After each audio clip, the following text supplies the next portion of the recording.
Cryptic CM Post Hints at a WWE return. Ronda Rousey admits she might have felled Shotzi. And Asuka's returning back to a demon clown. All that and more on today's episode of the Casual Wrestling Daily Podcast.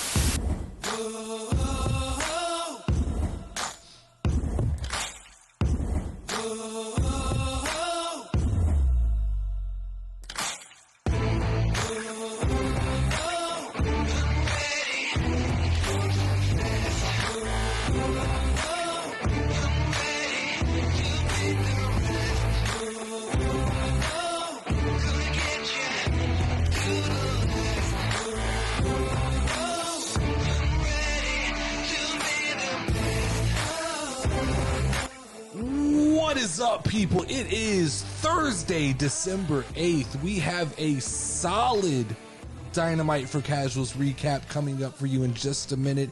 If you missed AEW last night, or if you just want to hear my perspective on the way things went down.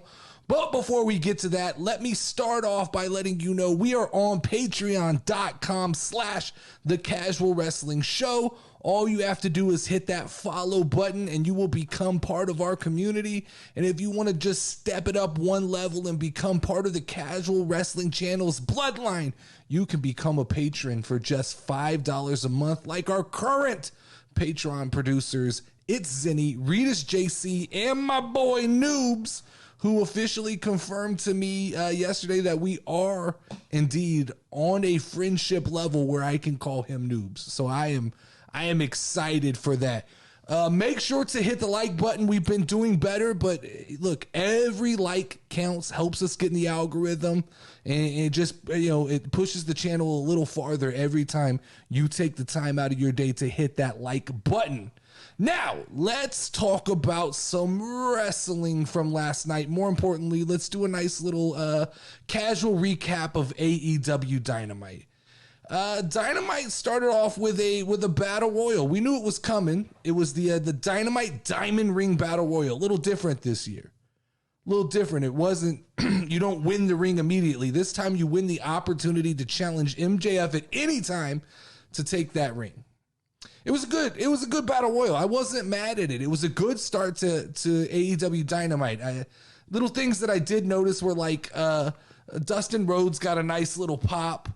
There good action inside the ring. I liked the Matt Hardy stuff, but I think there was only one real takeaway from the intro or the beginning to Dynamite, and that is the moment that Ricky Starks won the Battle Royal and MJF hit the ring. That's when the show really started. That's when the fireworks went off. That's when we got what we wanted. And we finally got to see Ricky Starks in the ring with MJF. It's been long enough. I was ready for it. And we got the showdown, and it paid off. It definitely paid off. MJF started off, took his shots, did his normal MJF stick. It was good. It was solid. Hit him with the dollar store Dwayne comment. Called him the Pebble. Referenced his likeness to The Rock. Thought those were all solid jabs, but out of nowhere, my boy Ricky Starks came in just swinging, and he lit MJF up. Like, I was not ready for the level of intensity that Ricky Starks just proved, hey, guys, let's take a second. Let's welcome Ricky Starks to stardom, because that was it, my friend. That was it, my brother. Ricky, you're in the big leagues now. You showed that you can stand up and go toe-to-toe with one of the masters of the microphone. And, hey, you're ready to go. The maxi pad line, that shit, the maxi pad line was fire. I wasn't expecting him to come out with that level of intensity, and he just, like, jab for jab went right back at MJF. I even saw MJF kind of mouth back at Ricky Starks when he dropped the maxi pad line. MJF mouthed back at Ricky Starks, if that shit sticks. Like, MJF knows. He knows that stuff like that can snowball out of control, man. This got me excited. I'm actually excited for something in AEW. I mean, I'm ready. This sold me on the match. I thought that this was kind of a throwaway match. I thought this was a throwaway opponent, but, I still think MJF has a long, illustrious title run, but here we go, right out the gates. I don't know that the crowd is on MJF's side. It really feels like the crowd wants Ricky Starks to win this match, and that's always when a match is at its best, is when the crowd kind of turns on who you thought was going to be the favorite.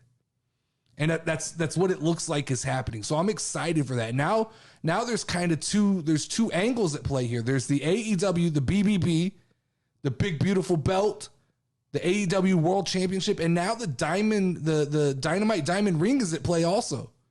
It's interesting. This is a cool little turn of events that I'm interested in. I'm interested in seeing where it goes, and I'm sold. Welcome to the big show, Ricky Starks, because you just introduced yourself to not only the IWC, but to casual fans. Everybody will pick up. This will be a story today. Everybody will be talking about this today. Everybody will be talking about how Ricky Starks showed up, stood toe-to-toe with MJF, and possibly might have stuck it to MJF in that one. The score might be Ricky Starks 1, MJF 0. There's a high chance that people score it that way. What else happened? We got Darby Allin and Samoa Joe in the most Darby Allin match I've ever seen. I talked about Darby yesterday and how I wasn't a fan of Darby because Darby basically puts his life on the line every time he's in a ring, and he didn't fail expectations last night. He did some of the wildest shit. The suicide dive out of the ring where he just completely misses and rolls into the barricade. Then you got Samoa Joe just swinging him around like a rag doll, swung him into the barricade a couple times. And then you got like the muscle buster at the end of the match onto the exposed trucks of a skateboard. Like, that shit is insane. Who else? Nobody else does this kind of shit. Like, Darby Allin matches are like car wrecks. You just can't look away. Like, you know some shit's happening that you're not going to sleep well when you think about it, but you can't look away. And I guess that is the appeal to some people who are fans of Darby Allin. To me, it's insane because I know the toll he's putting on his body, and I know that he's not going to have a long career if he continues to work this way. But I mean, I guess that's entertaining. It's not all elite wrestling. That's all extreme wrestling. I mean, that is like, Darby would have fit right into ECW. Like, the shit that Darby does is insane. And I didn't think that I was going to be a fan of Samoa Joe and Darby Allin, but it worked. It actually worked. I don't know that there was ever a moment that I believed Darby Allin was going to win the match, but at least it was entertaining. To say the least, it was entertaining.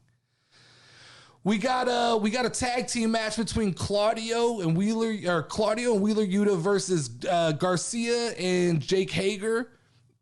Good match. Nothing there. I like the Jericho Appreciation Society. I think the Blackpool Combat Club is essentially done.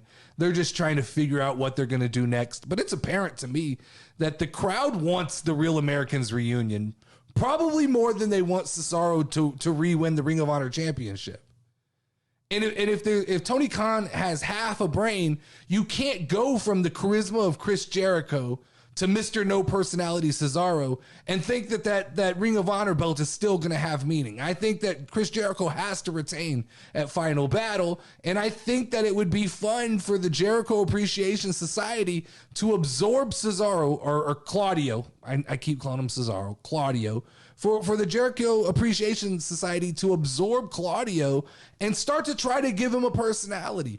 To tag team him up with Hager, and see if we can't, reignite some of that spark they had as the Real Americans. They could be the Purple Hat Boys. Like, I think that Cesaro has the personality. It's just locked away, and he doesn't know how to let it out. I've seen him on Up, Up, Down, Down. He has personality. It doesn't come through on a television camera. And so I think the Jericho Appreciation Society could definitely get that out of him. The only problem is, when you hear someone like Jon Moxley talk, when he cuts his promos and he does his little things back by the garage door, it is clear that AEW still is going to live and die on the stake of being a wrestling company. They don't want to be entertainment. And the Jericho Appreciation Society is even kind of poking fun at being sports entertainers, even though that's what Chris Jericho is. He's a sports entertainer, and he does it better than almost anybody in the business. But I think that AEW's got to learn to lean into that a little bit if they want to be successful on a bigger level than they are right now. If they want to be a profitable company in the long term, they're going to have to let go of this idea that we are strictly a wrestling company. And guys like Jon Moxley are going to have to quit cutting promos where he just lays into this is wrestling. The casual fans aren't buying that, Mox. The casual fans want some of that comedy. The casual fans want some of that sports entertainment that you guys try to make fun of. It's what we want to watch. It's what I'm there to watch. Hell, MJF is sports entertainment. You can try to frame that any way you want, but that's what he is. Jake Hager is great sports entertainment, and I think Cesaro would benefit from time inside the Jericho Appreciation Society. I think it's time to cut ties on the Blackpool Combat Club. It's clear Bryan Danielson's off doing something else, or they're selling him as being with William Regal. It's clear that Moxley, there's no through line holding those guys together anymore. So I think you cut them loose. I think, and one way to do it is have Cesaro get absorbed by the Jericho Appreciation Society. I think it would be fun. I think it would be funny, and I think it would work. I think it would give him personality. We got a women's trios match. I couldn't tell you who was in it. It was Jade Cargill and a bunch of other people that were named after colors. I think there's a red velvet. There's a sky blue. Such innovative names in that match. But let's be honest. That match is just a continued effort to sell us on the idea that Jade Cargill is a big deal. That's all it is. It's an attempt to keep Jade Cargill over with the fans while they figure out what that division is, because that division right now makes no sense. It's a bunch of people that I don't recognize put into six women put into a ring, and I can't identify a quarter of them, half of them, 3/4 of them.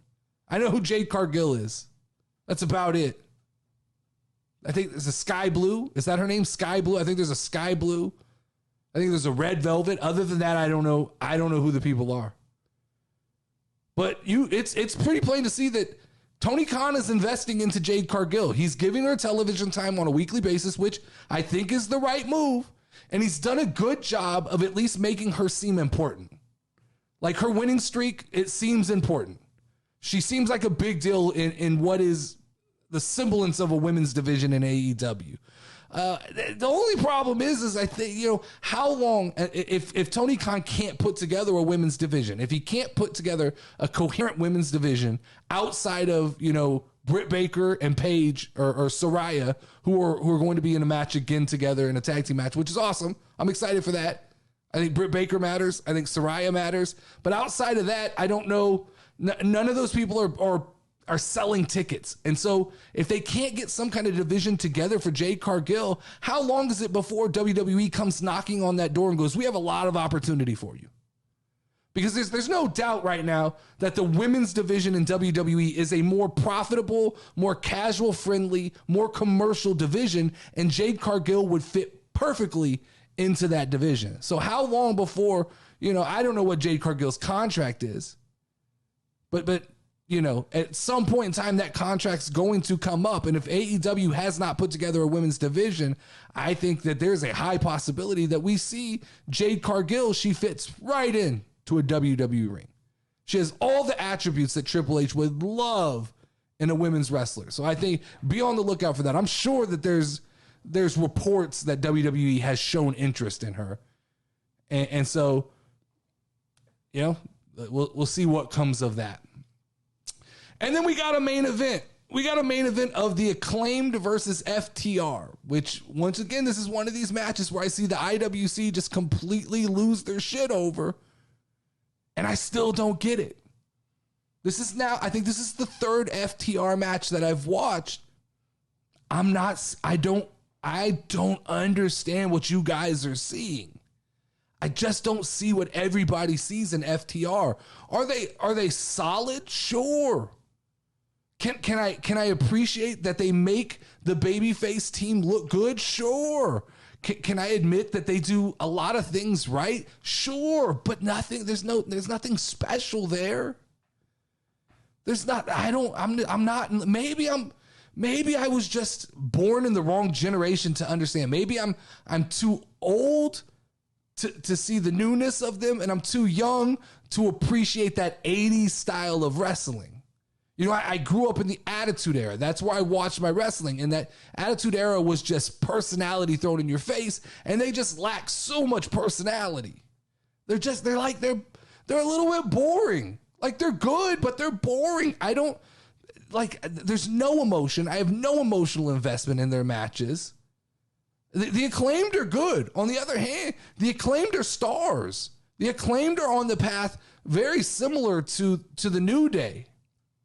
In that they're over with the crowd, they can wrestle, and they've got a gimmick that like people buy into. The Scissor Me thing, like it's childish, but it's fucking funny. It works. Like, the crowd loves it. Daddy Ass is a good addition to the group, and it just, like, all of that works, and they are solid. Like, this is the one place that AEW understands where commercialism is what they need on television, and the Acclaim provide that on a weekly basis.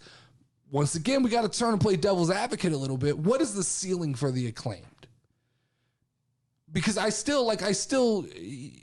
know this gets debated all the time, but WWE is the pinnacle of pro wrestling. That's where I think everybody wants to be. They can lie, and Tony Khan can pay them enough money to keep them from going, but everybody wants a WrestleMania moment. And, you know, the Scissor Me thing doesn't work in WWE. So what is the ceiling for the Acclaimed? Do they become the greatest AEW tag team of all time? Do they become the New Day of AEW? But where do they go? Where do they really go from here? And how long does the Scissor Me thing last before the crowd turns on them? Because there was definitely FTR fans in that crowd. The Acclaimed aren't really the flavor of ice cream in pro wrestling that AEW fans tend to really love. I think that the Scissor Me thing has gotten over with them. But as time goes on, can they continue to keep the attention of the crowd? It'll be interesting to see, but I don't understand FTR. And you guys, like, people have tried to explain it to me, and I just, every time I get hit with the whole, well, they're just good. They're just real solid.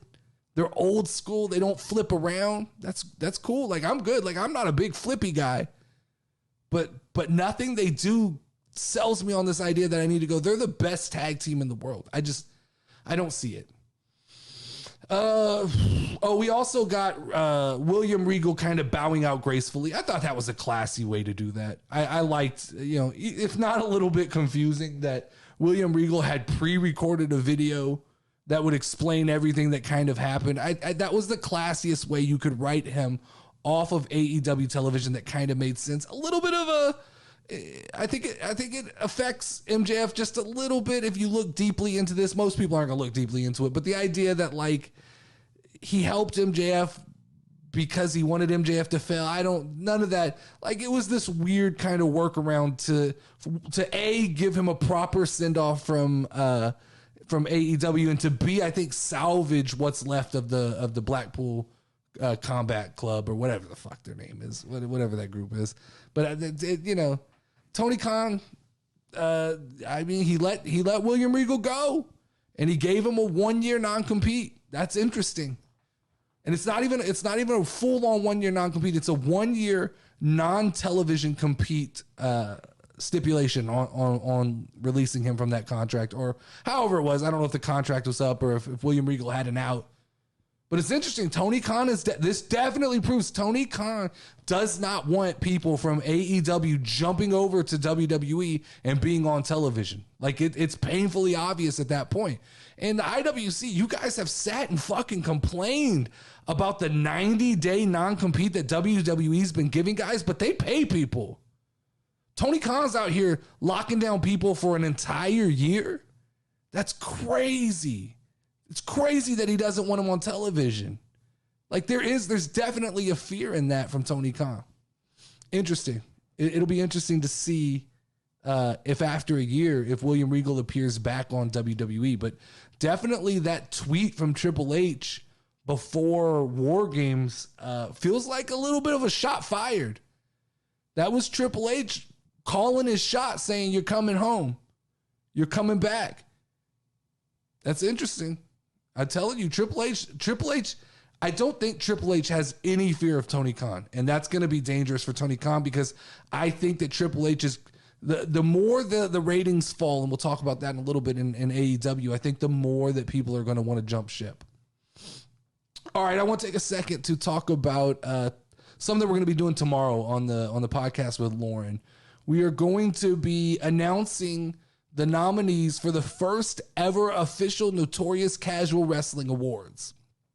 So something I toyed around with. We're going to do this for fun. We'll see what happens. I'm going to actually make awards like Pro Wrestling PWI, and we're going to send them off to these people and see if we can get them to acknowledge that we exist. So we'll make awards. We'll send them off. And the way I want to do this is we're going to have 7 categories.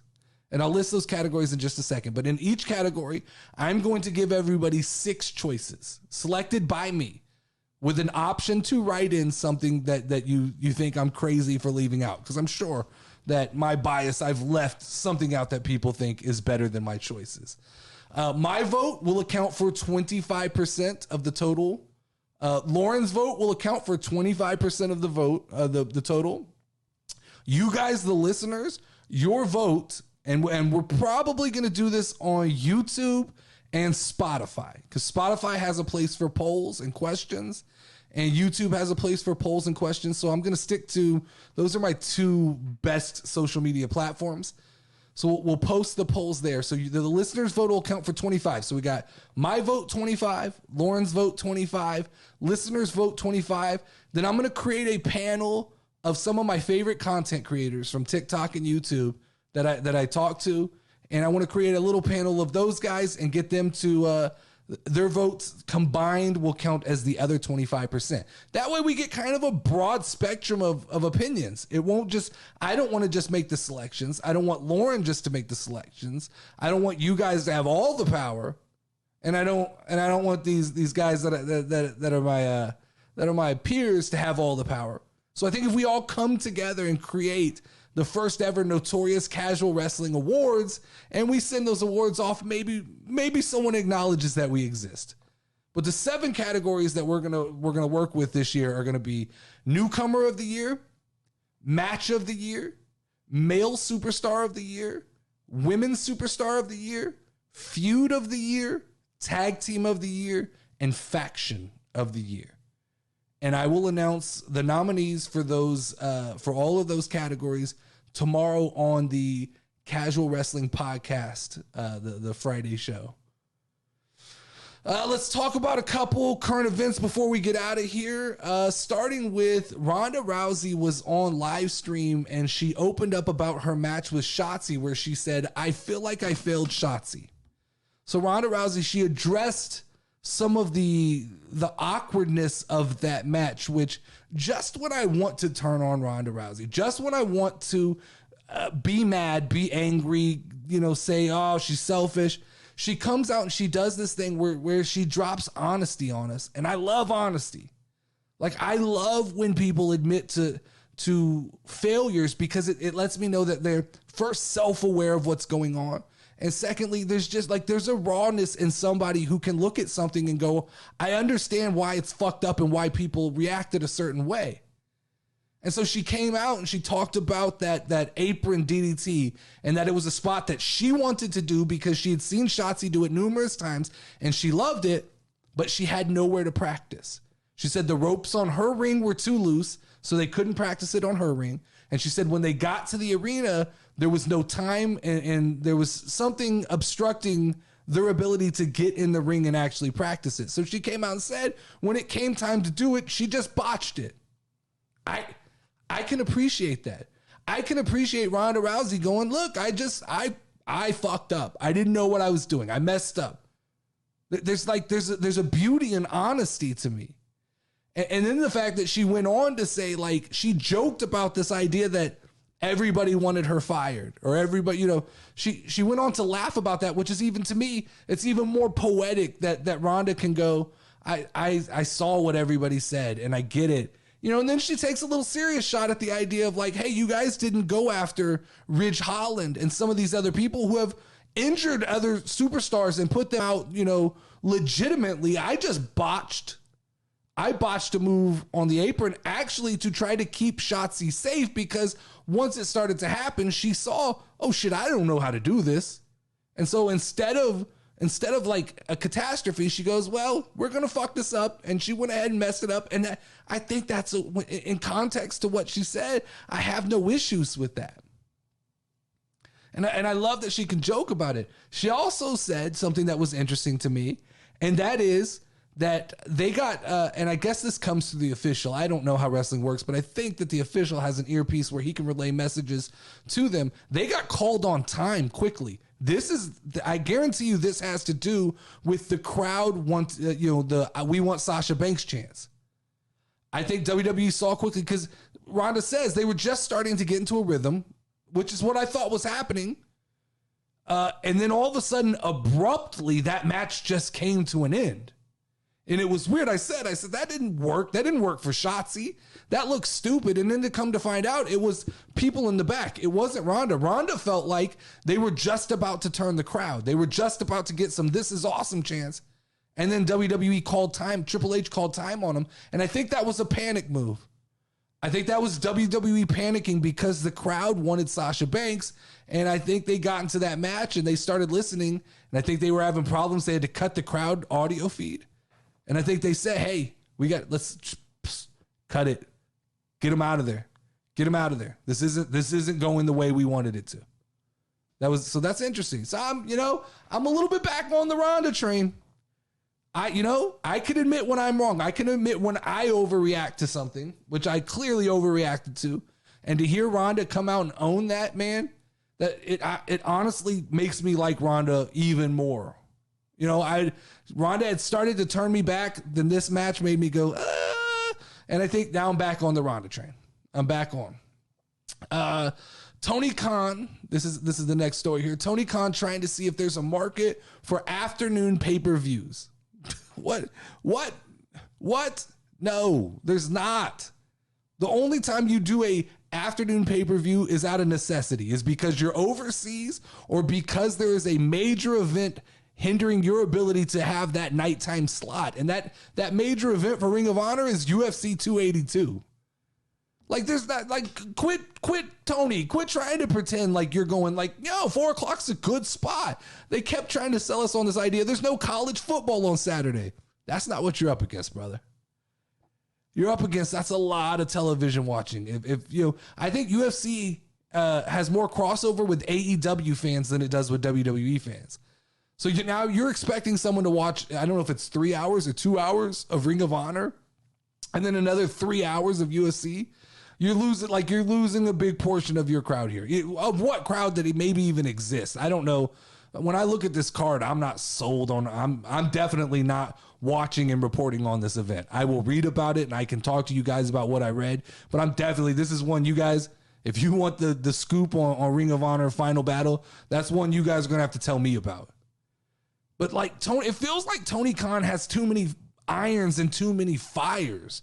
He's trying to run Ring of Honor and make it seem legitimate. He's trying to run Dynamite. He's got a failing Rampage. It just, to me right now, it feels like there's too much going on. One way he could kind of simplify things is Rampage is a bad show.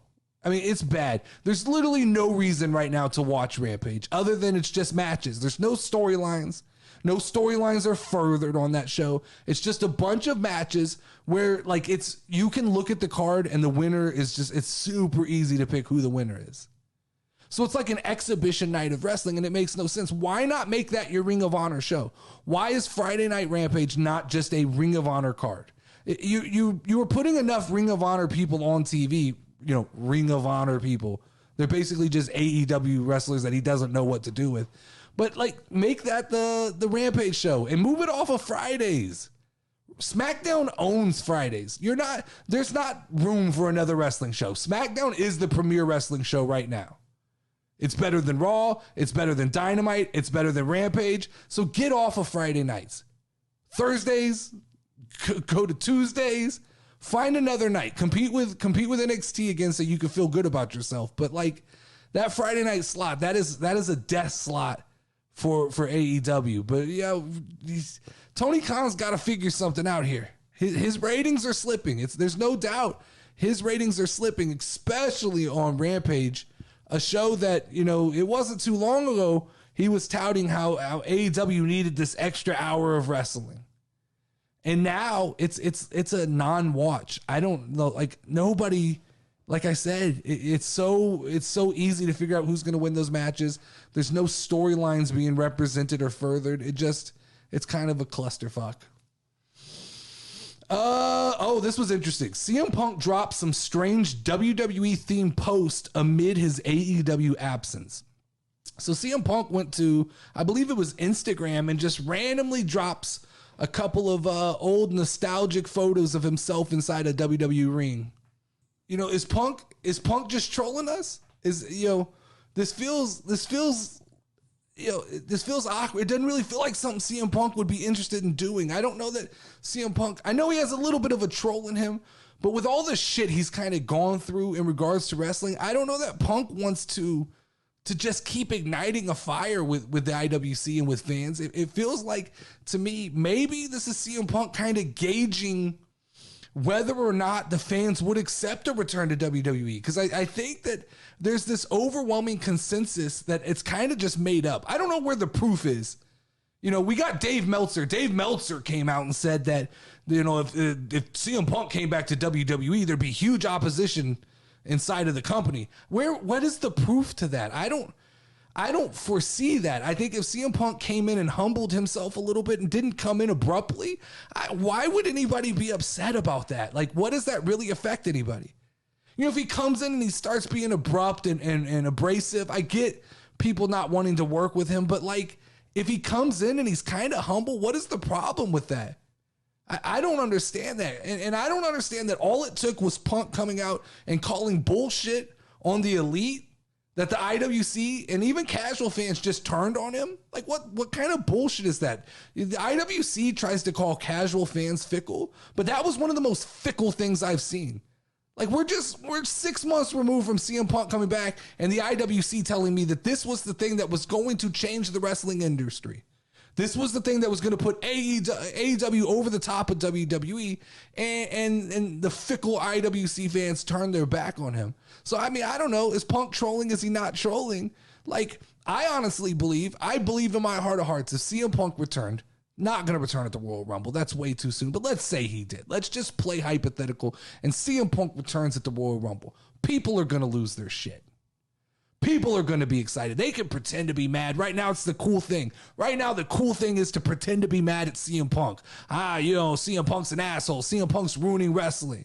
But the truth is, if CM Punk returned at the Royal Rumble, WWE fans would completely lose their shit. He could have, right now, just coming back at Royal Rumble, CM Punk could have the most epic heel run of all time because the heat would be organic. They would boo him naturally, and that's where CM Punk, that's where he thrives. He would have the opportunity to just turn that knife into the crowd, built-in organic heat, and the longer that CM Punk stayed, and the longer he showed up, and the longer that he didn't cause problems in the back, the more the fans would begin to accept that this was real. The more the fans would begin to accept, and they would start to turn back around on him. And I think a successful run in WWE for CM Punk, I think that the person that hurts the most is going to be the Elite. Because I think if CM Punk could come back to the company where he had all those problems, and if he could have a successful run, especially as a heel, especially, not being abrasive, if he could do all that, I think people would turn around and go, maybe it was the Elite's fault. Let me ask this question. Let me ask this question to everybody right now who is so down on CM Punk. What if CM Punk returned to WWE at the same time as FTR and they came together? They came as a package deal. Are you going to embrace him? Are you okay? Because everybody loves FTR, right? They're the top guys. Everybody loves them, and they're friendly with CM Punk. You've heard Dax talk. He's talked nice about CM Punk. So is everybody embracing CM Punk if he comes back with FTR? Bullshit. Everybody's going to lose their shit. If CM Punk shows up at a WWE ring, the fans lose their shit. The AEW fans and the IWC will try to shit all over the moment, But WWE fans will embrace him the same way they embraced Cody Rhodes when everybody said that, oh, the fans are all down. That's where you see that hard line divide between WWE and AEW fans that people don't say exist, right? Why do you draw a line? Why do you choose sides? It's because when the AEW audience turns on Cody Rhodes and then he shows up in WWE and WWE fans embrace Cody Rhodes, it shows that there's definitely a hard line between the two. And I think it's the same thing can be said for CM Punk. I think CM Punk can be hated by AEW, the AEW IWC Elite. But I think if CM Punk shows up in WWE, WWE fans lose their shit. They go nuts. They're excited. They may try to be mad for a week or two, but they're excited. Last story of the day here is Asuka is teasing a major character shift on Twitter and Instagram. So multiple tweets were sent out last night with Asuka just kind of hinting and teasing at some sort of shift in her character. It even had, I noticed I was reading through the tweets and reading through the responses. There's a lot of fans who were worried about her because some of the tweets, they bordered on like a little suspect of like maybe depression or anger towards the WWE. I don't think that's what was intended there. I think she's definitely working an angle here where she's possibly changing her character. I know that I read, I had to do a little research because this is not something I knew. I'm not going to hit y'all with a fact here like I'm super smart about Japanese wrestling, because we definitely know that is not a thing. But I did do a little bit of research. You guys tell me do research. I did my research. And so in Japan, Asuka used to don a persona where she was a demon clown that acted like a serial killer. This is some deep shit. I'm all about this. And it was one of the driving factors in how she got signed to WWE because of how different it was and like how shocking it was. It stood out to WWE. So that's interesting. I don't know that I don't think Asuka goes full murder clown, but I could see her finding a hybrid between something darker and more sinister and more intense and something in between, like that kind of fiery Asuka that started in NXT that was really just about beating people up. I think she could find and I do believe that Asuka is in need of a refresh. I think that she is somebody who could benefit from it. Didn't see this coming, and I'm all about this. I think that, I think if her and Alexa kind of split off from the Bianca storyline and both get, some interesting kind of splinters in their stories, let's play this. Let's play devil's advocate here. What if it's not Alexa Bliss that has the connection to Bray Wyatt? What if it's Asuka? Asuka has been around when a lot of this stuff has happened to Alexa. What if this murder clown is a part of the Wyatt Six? Or what if it's just a character that kind of lives in the Bray Wyatt universe? Not saying that's going to happen. It's probably not. It's probably Alexa Bliss, but it just feels like this character would fit right in with that world. And having Bray Wyatt be a mouthpiece for Asuka, ooh, that's nasty. That could be nasty, man. Yeah, what if Asuka's part of the Wyatt Six? That's crazy for me. Does everybody agree that Asuka, it's time for a refresh? I mean, she's been in WWE now for like 8 years and kind of just run with the same character. I think that a solid, I think that she could work heel. I think she could probably work this character babyface as well. But I think a fun murderish clown. I don't think she's going to be a murder clown, but I think a cool, darker persona for Asuka would be interesting to see inside a WWE ring. That's it for today, my friends. I will be back at this tomorrow, same time, same place. Tomorrow is the full Friday episode with Level Up Lauren. I am putting together the daily show to be audio on Spotify. So you'll be able to check this show out audio only if that's something you want to do. It's just going in and kind of figuring out how to brand it. I got to figure out how to separate the branding on the Friday show and the Monday through Thursday show. Because I think on the Friday audio Spotify site, on on the daily show, I think I'm going to put Monday through Friday. So there'll be double postings of the Friday show, but I'm going to keep one of just the Friday show because there's a lot of people who just enjoy that full Friday episode with Lauren. And that's kind of what they enjoy about the channel. So it'll be up there 2 different ways. It's a work in progress. There's nothing set in stone, but right now I'm going to get this week's episodes up on Spotify. I got to do some tweaking to the naming and the numbering and all that stuff. And I'll let you guys know when it's officially up and running so everybody can check that out. Other than that, make sure before we go, hit that like button. Get us up in the algorithm. I saw someone, I appreciate someone, and I'm sorry I didn't write down the name, but somebody just left a comment and said, for the algorithm. Hey man, I love it. I appreciate that effort. For the algorithm. Just write that. We should come up with a code word. Just like some strange word that we write in the comments that nobody understands what we're saying, but we're all like, yeah, that's for the brand. We're doing that for the brand. We're trying to build the channel. As always, I am the Notorious Nerdy D, and I'll talk to you guys tomorrow. Step in the ring, if you ready, let's go. Hey, casual wrestling community show. You already know, talking WWE. Keep it rolling and hosted by Notorious Nerdy D. Don't for show that you gon' find. Tune in cause it's online. Hit 'em with a figure 4 leg lock, pile driver or clothesline. We bringing that heat like for show, but you should